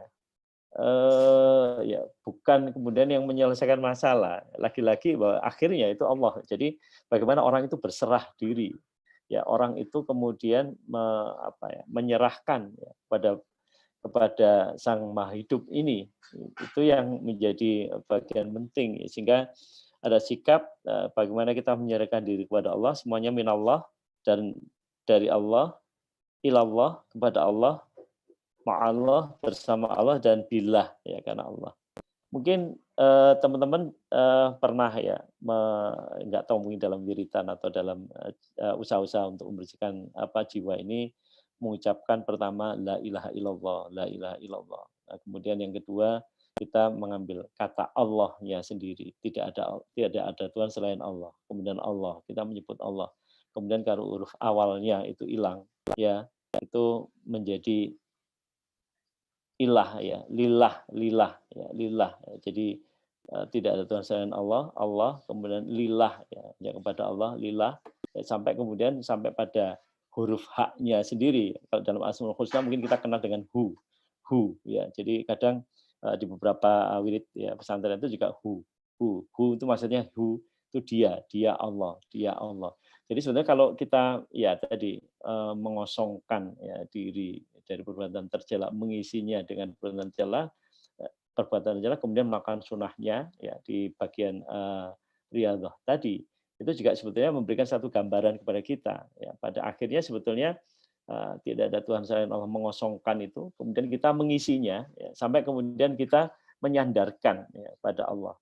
Jadi usaha-usaha untuk mensucikan jiwa itu kemudian tidak seperti halnya kita baju kemudian kita bersihkan gitu ya, atau mungkin ruang kosong kemudian kita enggak, tapi juga tadi mengisinya dengan kebaikan dan kemudian menyerahkan kepada Allah ya. Karena nanti Allah itulah yang akan membolak-balikkan hati kita, akan kemudian menjadikan hati yang mulia gitu ya. Ini yang berkaitan dengan hati ya. Jadi betapa penting ya, sentralnya hati, dan betapa penting dia harus disucikan ya, harus dibersihkan. Nah, kemudian di bagian riyadhah tadi ada istilah bahwa menurut Al-Ghazali ketika orang melakukan sunnah ya, jadi dia membersihkan dari perbuatan tercela, dia mengisinya dengan perbuatan-perbuatan yang terpuji, dan kemudian dia melaksanakan perbuatan-perbuatan yang diwajibkan Allah. Kemudian yang ketiga adalah melaksanakan sunnah. Apa sebetulnya yang menjadi keistimewaan dari sunnah ini? Ya, dalam satu hadits qudsi dikatakan bahwa jika aku telah mencintainya, jadi orang yang melakukan perbuatan sunnah, ya. Jadi adapun jika hambaku selalu melaksanakan perbuatan sunnah, niscaya aku akan mencintainya. Dan jika aku telah mencintainya, maka aku menjadi pendengarannya yang dia mendengar dengannya, aku menjadi penglihatan yang dia melihat dengannya, aku menjadi tangan yang dia memukul dengannya, dan menjadi kaki yang dia berjalan dengannya. Nah, jika dia memohon kepadaku, niscaya aku akan berikan. Dan jika dia minta ampun kepadaku, niscaya akan aku ampuni. Dan jika dia minta perlindungan kepadaku, niscaya akan aku lindungi. Jadi ya tadi, hati harus bersih ya. Karena dia adalah satu-satunya yang cukup ya, di mana Allah itu bersemayam ya. Ya, di situ, karena tidak ada tempat lain yang cukup ya untuk menjadi wadah ya. Ini menjadi hal yang penting ya. Nah, kemudian kenapa kita melakukan sunnah ini? Karena kalau kita melakukan sesuatu yang sunnah ya. Satu yang ya kalau orang itu free ya, boleh melakukan boleh tidak gitu ya. Melakukan dapat pahala, tidak juga tidak berdosa gitu ya. Kenapa ini kita lakukan? Karena ketika itu kemudian niatnya adalah kemudian keinginan kita untuk mendekat kepada Allah, maka ketika Allah mencintai, ya, dia akan menjadi bukan kemudian kita kemudian menjadi Tuhan ya, tapi kemudian ketika kita mendengar, ketika dia penglihatan yang dia melihat dengannya menjadi tangan dia, yang dia memukul dengannya menjadi aku akan menjadi kaki yang dia berjalan dengannya dan sebagainya. Itu artinya bahwa kita dalam ridha Allah, dalam kehendak Allah gitu ya. Jadi orang-orang yang cinta itu ketika dia melakukan itu dalam kehendak Allah. Itulah kemudian kita akan mengukurnya bahwa sebetulnya dia dalam ridha Allah ketika dia melakukan sesuatu. Ya. Nah, pengertian tazkiyatun nafs yang kita sebutkan tadi itu, ya ini adalah pendapat pandangan lain ya yang disampaikan oleh Ibnu Taimiyah ya. Jadi ada 3 hal: mensucikan jiwa, kemudian bertaubat menjalankan segala perintahnya, dan menjalankan syariat dan beramal soleh. Ya, sama sebetulnya apa yang disampaikan oleh Imam Al-Ghazali tadi, ya dengan beberapa pemahaman tentang bagaimana kita mensucikan jiwa kita. Ya, ini mungkin lebih pada pemahaman tadi, ya bagaimana jiwa. Kemudian ada akal, ada akal, ya, kemudian ada hati, ada nurani, kemudian ada syahwat. Ya. Dalam filsafat dan tasawuf di samping istilah nafs ya, dan ruh, ya, tadi wilayah besarnya, lingkaran besarnya tadi adalah nafs ya atau ruh, ya jiwa dan ruh. Juga ditemukan istilah al-qalb, ya kalbu, ya atau hati dan akal, ya. Jadi kemudian antara intersection antara akal dan kalbu itu ada nurani. Ya. Nah, 4 istilah tersebut mempunyai hubungan yang erat sekali. Perbedaannya terletak pada penggunaan arti. Para sufi mengartikan an-nafs ya, atau jiwa sebagai sumber moral yang tercela. Ya. Sedangkan ruh adalah sumber kehidupan dan sumber moral yang baik. Ruh juga sesuatu yang halus, bersih, dan bebas dari pengaruh hawa nafsu atau syahwat yang merupakan rahasia Allah Subhanahu wa taala yang hanya bisa diketahui oleh manusia tertentu. Setelah Allah Subhanahu wa taala memberikan jadi tirai terbukanya tirai gitu. Kita akan bisa lebih tahu tentang bagaimana hawa nafsu tadi. Yang kita kenal di dalam pemahaman kita tentang nafs atau syahwat ini kan ada nafs yang mutmainah ya, yang tenang ya. Kemudian aulamah ya. Jadi sifat yang buruk ya. Dan kemudian al-qalb atau kalbu diartikan sebagai wadah untuk makrifat, ya, suatu alat. Jadi kalbu tadi ya, hati tadi itu, ya wadah ya, makrifat, suatu alat untuk mengetahui hal-hal yang bersifat ilahiyah, ya. Karena ya cukup untuk tempat bersamanya Allah. Yang dimungkinkan jika hati telah bersih, sebersih-bersihnya dari hawa nafsu, melalui pola hidup yang zuhud ya. Tadi selalu tunduk ya dan patuh ya pada perintah ya Allah, dan kita selalu berusaha untuk menjaga itu wara ya, wara ini menjaga dan zikir yang terus ya. Al-Ghazali berkesimpulan bahwa hubungan tadi 4 hal tadi, ruh, kemudian jasad atau ruh dan jiwa merupakan hubungan yang saling memengaruhi. Di sini Al-Ghazali mengatakan hubungan dari segi maknawi, karena wujud hubungan itu tidak begitu jelas. Lagi pula, dalam ajaran Islam tidak membagi manusia dan kenyataan hidupnya pada aspek yang secara parsial, ya jasad, ya, terpisah dengan akal, kemudian dengan ruh dan seterusnya. Tapi ini merupakan satu rangkaian, sistem yang saling membutuhkan dan mengikat. Yang itulah dinamakan manusia. Ya. Jadi ketika 4 sistem itu berjalan ya, itu tadi menentukan ya pemahaman kita tentang manusia ya, ya seperti yang kita pernah pahami ya. Jadi manusia ini adalah sebaik-baiknya makhluk gitu ya, tapi dia akan juga menjadi seburuk-buruknya makhluk. Tadi ketika jiwa itu punya kecenderungan baik, maka dia akan menjadi insan kamil, manusia yang sempurna itu ya, manusia yang bisa dalam sistem itu antara jiwa, ruh, hati, akal, ya dan nurani itu akan bisa bersinergi ya, mengelola gitu ya, terkelola. Dan ketika dia tidak merupakan satu rangkaian parsial ya, kemudian dia tidak mengindahkan ini, maka kemudian dia akan menjadi mungkin seburuk-buruknya manusia atau mungkin bukan manusia gitu ya. Jadi ketika kita manusia itu sebetulnya ini tadi ada sistem yang berlaku di situ, dan salah satu usaha yang harus dilakukan oleh kita adalah kita membersihkan hati kita, karena di tazkiyah selalu menjaga hati kita, tempat bersemayamnya Allah, tempat bersamanya keilahian. Jadi perbuatan-perbuatan baik ya yang sesuai dengan hati nurani dan sebagainya. Jadi itu yang perlu kita pahami. Ya, ini yang terakhir, jiwa dalam jasad itu bagaikan burung yang terkurung dalam sangkar. Dia merindukan kebebasannya di alam lepas, menyatu kembali dengan alam rohani, yaitu alam asalnya. Setiap kali ia mengingat alam asalnya, ia pun menangis karena rindu ingin kembali.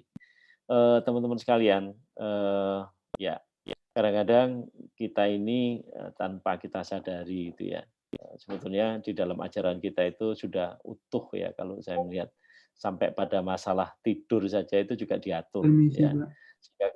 Ya. Apakah slide-nya memang masih belum berpindah? Oh, bentar. Ya. Oke, terima kasih. Diingatkan ya. Iya, Pak. Ya, ini yang terakhir ya. Sudah muncul ya? Iya, Pak. Oke, Sudah. baik. Ya, ini bagian slide terakhir yang saya sampaikan. Saya kira untuk memahami ya hal-hal yang sedang kita bicarakan ya pada materi ini, saya akan menyerahkan kepada MC untuk apakah dibuka pertanyaan atau mungkin diskusi ya. Saya kira demikian rekan-rekan materi yang bisa saya sampaikan berkaitan dengan tazkiyatun nafs dengan beberapa penjelasan penunjangnya. Maka saya serahkan kepada MC untuk mengatur mungkin ada diskusi ya di dalam hal ini. Ya. Silakan, Mas. Nah, terima kasih Pak Andi Oke, baik. Materi pada malam hari ini yakni tazkiyatun nafs. Semoga kita bisa selalu membersihkan diri, baik dan kita mengetahui dari definisi membersihkan diri itu sendiri dengan caranya yang semoga kita bisa amalkan setiap harinya. Okay. Baik, selanjutnya baik kita buka pertanyaan seluruh mentoring, seluruh peserta mentoring baik dari para mentee maupun para mentor yang ingin bertanya. Kami persilakan, mungkin bisa raise hand dahulu begitu. Dipersilahkan. Ya, jadi ini lebih diskusi ya. Kadang ada hal yang saya tahu, mungkin ada tahu, nggak apa-apa. Ini kita saling bertukar pikiran gitu ya. Ya, silakan, mungkin kita akan bisa. Ini menarik ya kalau materi tentang yang mungkin bisa kita jadikan ada beberapa yang menjadi bahan diskusi. Ya. Silakan rekan-rekan sekalian.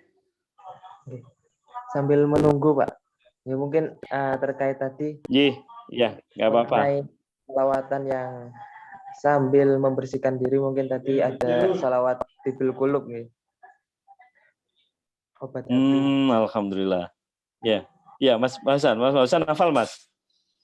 Nggak apa-apa Mas, mungkin bisa disampaikan, mungkin bisa di ini artinya apa gitu Mas Fauzan. Mungkin ini ya.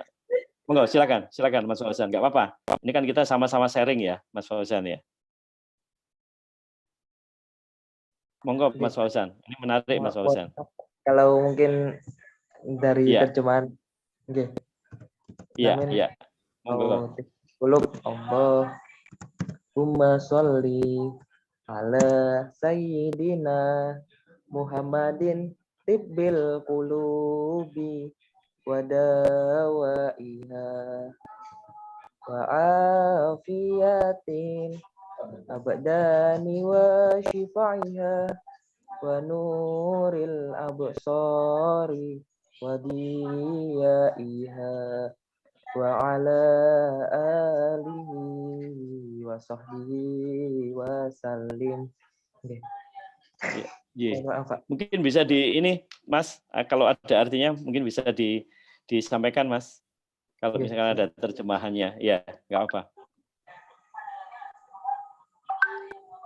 Ya Allah, curahkanlah rahmat kepada junjungan kita Nabi Muhammad SAW. Sayyidina Muhammad tibbil qulubi sebagai obat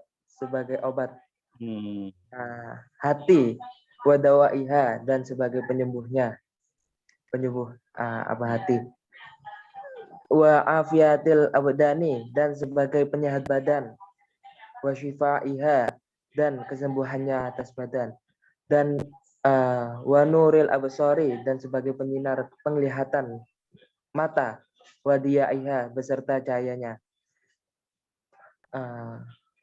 wa ala alihi wa sahbihi wasallim dan semoga salawat serta salam tersebut tercurahkan pula kepada keluarga serta sahabat-sahabat Nabi Muhammad. Ya Alhamdulillah, ya terus sangat ya Mas Fauzan. Jadi ya setiap sholawat itu kan kemudian tidak terlepas ya dari rangkaian gitu ya. Jadi kita mendoakan ya Mas. Satu itu kalau saya melihat. Kemudian yang kedua dari permohonan itu jelas gitu ya. Jadi kaitan antara dan wadah kita dengan jiwa kita itu tidak terpisah itu. Dan memang kita pahami tentang Nur Muhammad itu juga itu menjadi bagian yang tak terpisahkan ya pemahaman ini.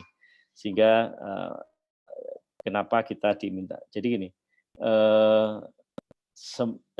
Allah meminta puasa, tapi Allah tidak puasa dalam tanda petik ya.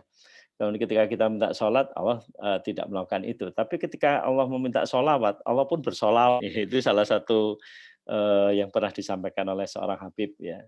Saya melihat ya ini luar biasa, sehingga ketika membersihkan dengan cara kita melakukan membaca sholawat ya, selain berzikir dan sebagainya, itu juga menjadi bagian yang penting ya. Ya, oke. Baik, mungkin ada hal lain. Terima kasih Mas Fauzan.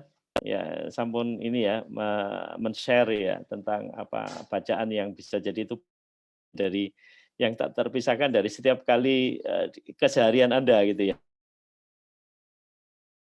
Ya, itu selalu tadi menghilangkan kotoran-kotoran di dalam hati kita ya. Kita membaca itu. Jadi permohonannya tetap ya kepada Allah yang akan membersihkan. Yang jelas bahwa kita juga harus ikhlas itu untuk mengucapkan itu.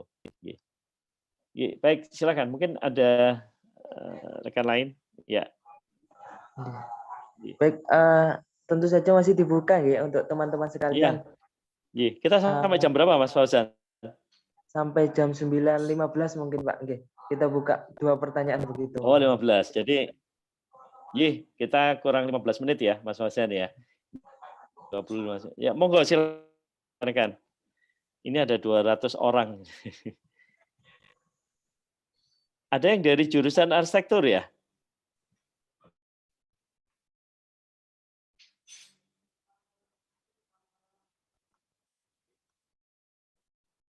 Ya, enggak ada yang menjawab. Oh, sepertinya tidak ada, Pak. Tidak ada ya. Oke. Wonten pertanyaan Pak dari kolom chat Zoom, niki langsung privat chat ke saya. Oh, di chat ya. Iya. Maaf, Mas, izin mau menyampaikan pertanyaan kepada Bapak Andi.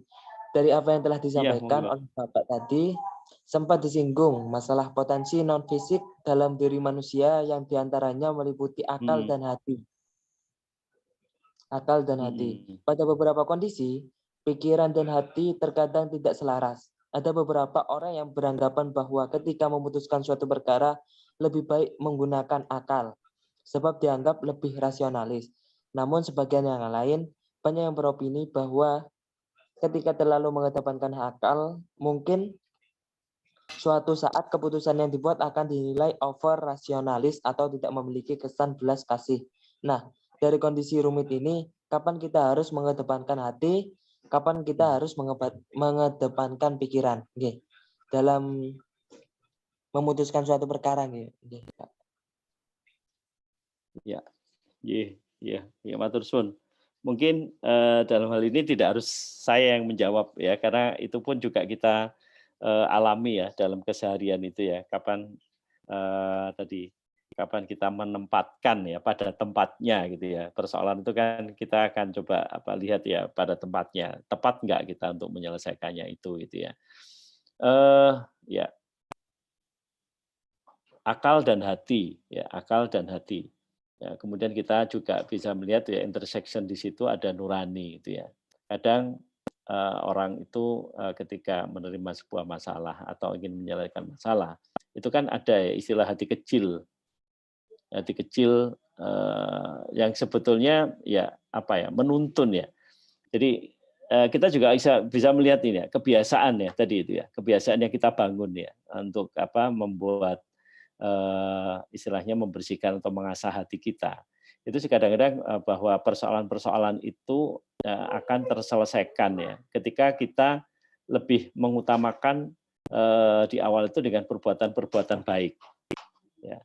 Saya misalkan gini, kita punya kebiasaan bersolawat, kita punya kebiasaan membaca Quran misalkan, kita punya kebiasaan tadi bersedekah dan sebagainya gitu ya. Kan Anda juga bisa melihat ya bahwa salah satu obat ya bukan manfaat ya orang bersedekah itu satu dia menyembuhkan ya berbagai macam penyakit gitu ya. Kemudian kedua dia menghalau bala ya dan seterusnya gitu ya.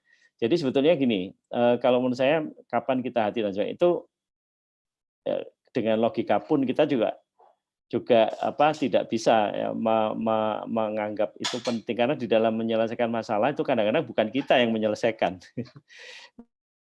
bukan kita yang menyelesaikan, tapi bisa jadi yang menghindarkan ya atau kemudian kita bisa mengatasi itu ya yang maha hidup ini gitu ya.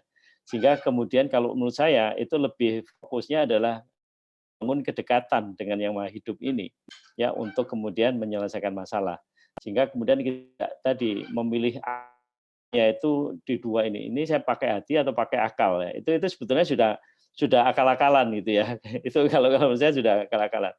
Tapi ketika tetap dengan jalan terus ya misalnya nanti dan sebagainya ketika kita menyambung mendekatkan ya komunikasi itu sebetulnya ada hal yang kadang-kadang selesainya sebuah persoalan itu tidak masuk akal gitu ya. Tiba-tiba saja bahwa itu akan bisa terselesaikan. Kadang tidak menggunakan akal, bahkan mungkin tidak terlintas gitu ya terhadap sebuah permasalahan. Maka sebetulnya ya kalau saya itu mengembalikan ya kepada si pemilik yang bersemayam di hati kita ya karena akal itu sendiri juga ya sebetulnya adalah gerak ya dari hati kita. Kadang ini kebaikan ya itu akan kemudian kita terima menjadi hal yang buruk ketika kemudian akal itu mencoba untuk mengilmiahkan kok bisa ya kok begini ya itu kan bisa begitu ya bisa hal-hal seperti itu bisa kita terima dengan kadang-kadang sebuah kebaikan itu terjadi kadang akal mestinya misalkan seseorang itu mendapat sesuatu ya istilahnya anugerah gitu ya lu wong iki perbuatannya tidak baik dan sebagainya. Itu menurut akal kita mungkin mengatakan bisa jadi apa yang dilakukan itu kita kan nggak tahu bahwa di doanya orang lain itu juga sangat berperan dan sebagainya. Maka sebetulnya ketundukan kita ini pada sebetulnya kuasa Allah Subhanahu wa taala itu yang menjadi menjadi fokus ya. Sehingga kita lakukan saja kebaikan itu terus-menerus ya. Tidak pernah tahu dari semua perbuatan baik itu ada satu perbuatan baik yang itu diterima Allah, yang lainnya tidak. Kita tidak pernah tahu. Tapi yang penting adalah kita melakukan satu perbuatan baik terus-menerus ya. Mungkin bisa melihat ada satu cerita ya. Imam Al-Ghazali itu kan pernah beliau yang menulis Ihya Ulumuddin itu itu ketika suatu saat ketika dia selesai menulis sesuatu, itu di antara sadar dan tidak itu ditanya oleh sang malaikat itu. Allah memasukkan engkau ke dalam surganya gitu ya. Tapi kira-kira kamu ingat nggak perbuatan apa yang menolong kamu untuk masuk ke surganya? Nah, ingat-ingat gitu ya. Diingat-ingat oleh Al-Ghazali itu dengan logikanya gitu ya, dengan perasaannya begitu ya.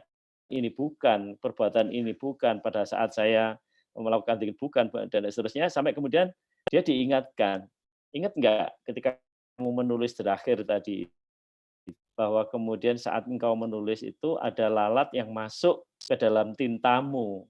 Ya, kemudian engkau ya sadar buka itu kamu kemudian kamu lepaskan, kamu selamatkan ya. Dan itulah yang sebetulnya membuat kamu masuk surga.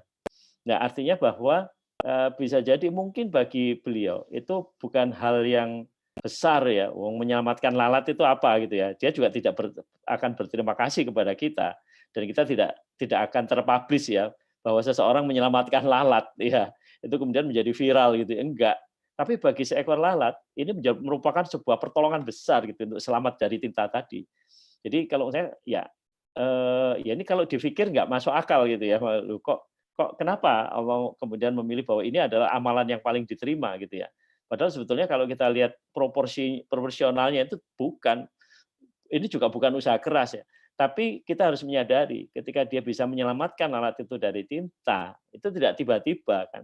Karena ada bagian yang menyertainya gitu ya. Ketika dia membiasakan untuk menolong orang misalkan berbuat sebaik yang tidak kemudian tidak pernah milih-milih dan sebagainya, itu kemudian pada satu momentum tertentu ya itu Allah berkehendak ya, bahwa dia melakukan sesuatu yang mungkin bagi dia itu kecil tapi bagi orang lain itu sesuatu yang besar ya.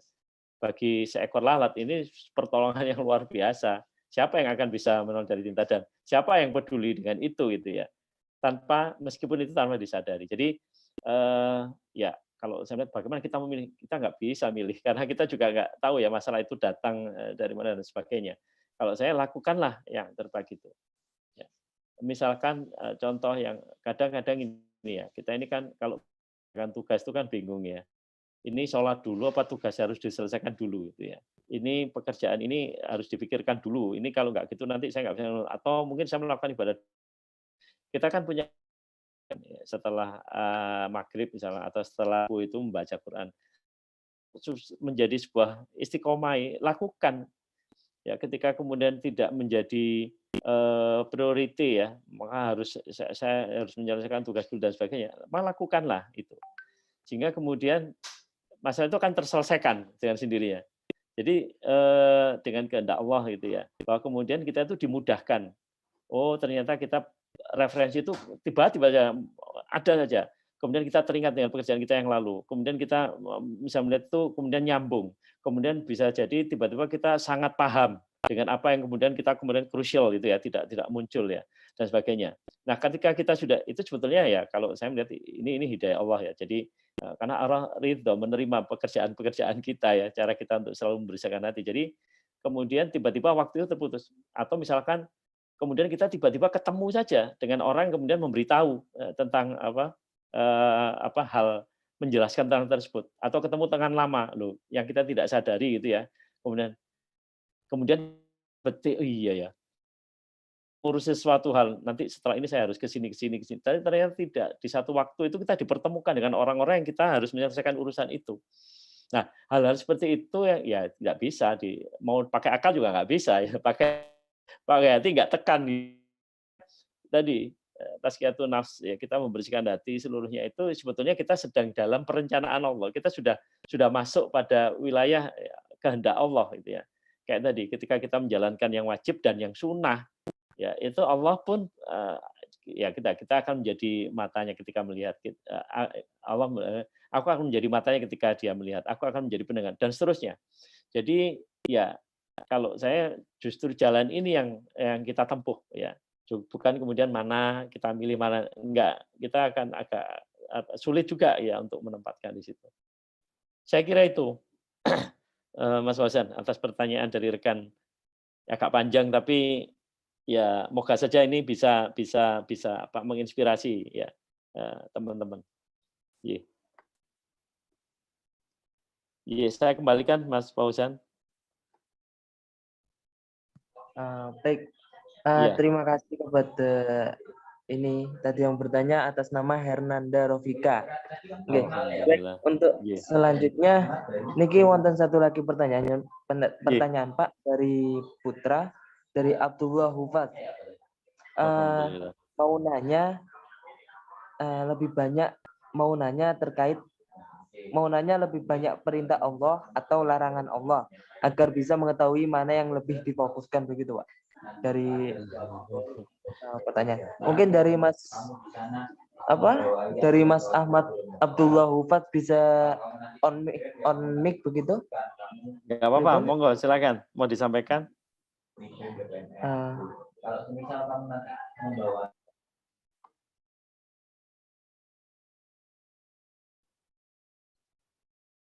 Oke, sepertinya dari anaknya tidak bisa Pak untuk ya. Ingin bertanya tentang lebih banyak perintah Allah atau larangan Allah begitu Pak. Iya, ini kalau matematik mungkin ada dari jurusan matematik ya. Gimana menghitungnya ini? Ya, kalau kita ya di beberapa ayat kan dikatakan bahwa kita pun kalau mau menghitung nikmatnya Allah juga tidak bisa gitu ya. Dan kemudian tapi kasih sayang rahmat dan rahimnya Allah itu pernah disampaikan di dalam satu saya nggak tahu ini mungkin saya lupa ya di satu ayat ya itu bahwa nikmatku itu mendahului azabku ya. Jadi ya apa ya Allah itu sebetulnya banyak hal ya yang disampaikan kepada kita itu tentang nuruto gitu ya. Perintahnya itu karena untuk kebaikan kita sebetulnya. Ya. Larangan itu kan karena nemeni gitu ya, nemeni nemeni menungso ya ketika kemudian dia tidak menuju pada kebaikan gitu ya. Sehingga kemudian ini perlu ada pembatas ya, hasad gitu ya. Ini nggak boleh, ini nggak boleh. Itu kan karena Allah memberikan satu kebebasan yang lebih kepada kita dan Allah merahmati gitu ya, memberikan nikmat yang lebih kepada kita. Saya tidak sedang membicarakan mana yang lebih banyak ya, tapi bagaimana kita memahami tentang pemberian ya atau perintah Allah itu bukan sebuah beban kalau menurut saya. Tapi justru sebetulnya itu ya Allah mengatur hidup kita gitu ya. Ya. Dilarang itu kan karena nemeni tadi itu loh. Ketika kita menjalankan sesuatu yang ya sebenarnya hati nurani kita kan sudah bisa ya memilah itu ya. Larangan ini. Nah, itu ditegaskan karena memang kemudian kalau dalam peristiwa ya di dalam Al-Qur'an sendiri juga Anda juga bisa menjelaskan ya. Dulu khamr itu boleh ya. Kemudian orang itu banyak minum dan sebagainya terus banyak kejadian. Terus kemudian ada ayat menyatakan di akhirnya bahwa khamr itu tidak boleh. Nah, setelah itu kemudian semua itu kemudian mematuhinya itu dan seterusnya. Ya, jadi sebetulnya kalau saya melihat banyak-banyakan mana gitu ya. Ya kita tidak sedang bisa menghitung itu, tapi kita punya satu sandaran bahwa berpikir positifnya ya bahwa semua yang diberikan kepada Allah nikmat ya maupun aturan atau perintah itu adalah untuk kebaikan kita sebetulnya ya, untuk kebaikan kita ya. Larangan itu kan karena tadi itu ada hal-hal yang orang ketika melakukan itu terus kemudian tahu ini buruknya gitu ya dan kemudian itu kita diingatkan gitu ya untuk tidak melakukan itu. Saya kira itu Mas Fauzan ya, untuk Abdullah ya, untuk jawaban untuk Abdullah ya. Atau mungkin ada rekan lain yang ingin memberikan satu pendapatnya, saya persilahkan. Ya, ini karena kita menjadi atau diskusi. Mungkin ada rekan lain yang lebih mempunyai referensi misalkan tentang pertanyaan dari saudara Abdullah ini. Ya. Dari teman-teman bagaimana? Atau mungkin dari Mas Abdullah Hufatnya sendiri atau apakah ada? Iya, mungkin punya pendapat, monggo. Saya bukan yang paling tahu, mohon maaf teman-teman sekalian, tapi saya rasa dengan mentoring ini kita akan menjadi teman diskusi gitu ya tentang hal-hal yang berkaitan dengan pemahaman kita tentang agama Islam ya, khususnya bagaimana kita menginterpretasi atau mungkin kita punya pengalaman yang lebih dalam ya di pertanyaan tadi itu. ya Anda mungkin punya pengalaman yang kemudian bisa menyampaikan bahwa kayaknya ini lebih banyak tentang perintahnya ini ya daripada larangannya. Silakan mungkin Mas Abdullah mungkin bisa menyampaikan. Dari Mas Abdullahnya sampun sudah terjawab begitu. Oh, sampun. Oke, nggih. Mungkin Baik, dari silakan. teman-teman yang Oke. Bagaimana? Ada Ada tanggapan lagi atau mungkin lanjut ada yang ingin ditanyakan begitu terkait dari materi terakhir nggih. Karena hari Rabu sudah materi ke-6 tentang tazkiyah. Setelah ini mungkin untuk selanjutnya mentoring akan sama mentornya sendiri-sendiri, tidak ada lagi kajian bersama ya. Oke. Semoga di akhir ini kita bisa menggali ilmunya sangat dalam. Matur suwun Mas Fauzan, yang sedikit saya sebelum mengakhiri ini saya menyampaikan kepada teman-teman bahwa sebetulnya kita harus membangkitkan sikap kritis kita ya. Jadi kalau mungkin Anda bisa kalau dalam agama kita ada istilah ilmu mantek ya, ilmu membaca makna, menginterpretasi, boleh-boleh saja teman-teman untuk terus mengkritis, menanyakan kembali ini apa, kenapa begini, kenapa, kemudian dicocokkan ya dengan perjalanan hidup kita. Maksud saya sebetulnya itulah adalah bagian dari kita selalu berpikir ya tentangnya ya, karena kita berpikir tentang ciptaan. Jadi untuk mengenalnya adalah berpikir tentang ciptaannya. Jadi cara-cara kita bersilaturahmi seperti ini, mendiskusikan seperti ini itu adalah salah satu jalan sebetulnya untuk tadi membersihkan diri kita, karena ketika kita nanti memahami tentang ilmunya gitu ya, beberapa hal itu mungkin kita akan bisa memahami itu dengan baik. Saya kira itu Mas Fauzan. Saya kembalikan kepada Mas Fauzan untuk bisa mengendalikan acara ini. Monggo Mas Fauzan. Baik. Alhamdulillah, terima kasih. Kita sudah sampai di akhir acara ini dan sudah juga karena kita keterbatasan waktu dan juga sudah diberikan closing statement dari Bapak Andi Mapa Jaya. Mungkin untuk selanjutnya yakni berdoa bersama Pak. Untuk berdoa mungkin bisa dipimpin oleh Monggo, mungkin ada rekan lain, Mas Fauzan mungkin. Monggo Mas Fauzan untuk memimpin doa. Saya mengaminkan Mas Fauzan. Monggo Mas Fauzan. Ya. Alhamdulillah, bismillahirrahmanirrahim. Allahumma shalli ala sayyidina Muhammad wa ala ali sayyidina Muhammad, alhamdulillahirabbil alamin. Amin. Hamdan syakirin, hamdan na'imin, hamdan yuafi ni'amahu wa yukafi mazidah. Ya Rabbana lakal hamdu kama yanbaghi li jalalikal karim wa 'azimi sultanik. Amin. Allahumma shalli ala sayyidina Muhammad salatan tunjina biha min jamil ahwal wal afat wa taqaddilana bil jamil wa taqaddilana bil jamil sayyid wa tarfa'u biha min jamil hayati wa ba'da mamat. Amin. Allahumma salaka fahman nabiyyin wa hifdzal mursalin wa ilhamal malaikatil muqarrabin. Allahumma aghnina bil ilmi wa zayyinna bil hilmi wa aghnina bit taqwa wa jamilna bil afiyah bi rahmatika ya rabbal alamin. Amin ya rabbil alamin. Alhamdulillah. Rabbi firli wal walidayya warhamhuma kama rabbayani shaghira. Subhanaka rabbika rabbil izzati amma yasifun wa salamun alal mursalin walhamdulillahi rabbil alamin. Amin ya rabbal alamin. Waalaikumsalam warahmatullahi wabarakatuh. Alhamdulillahirabbil alamin, kita bisa bersama. Matur suwun seluruh rekan-rekan. Moga ini menjadi teman diskusi untuk materi-materi lanjut. Terima kasih. Terima kasih Pak untuk kehadirannya pada malam hari ini, dan dari saya sendiri Muhammad Fauzan Surya sebagai moderator memohon maaf apabila ada kesalahan kata atau perbuatan. Sekian dari saya dan akan saya tutup pada malam hari ini. Wabillahi taufiq wal hidayah. Wassalamualaikum warahmatullahi wabarakatuh. Waalaikumsalam warahmatullahi wabarakatuh.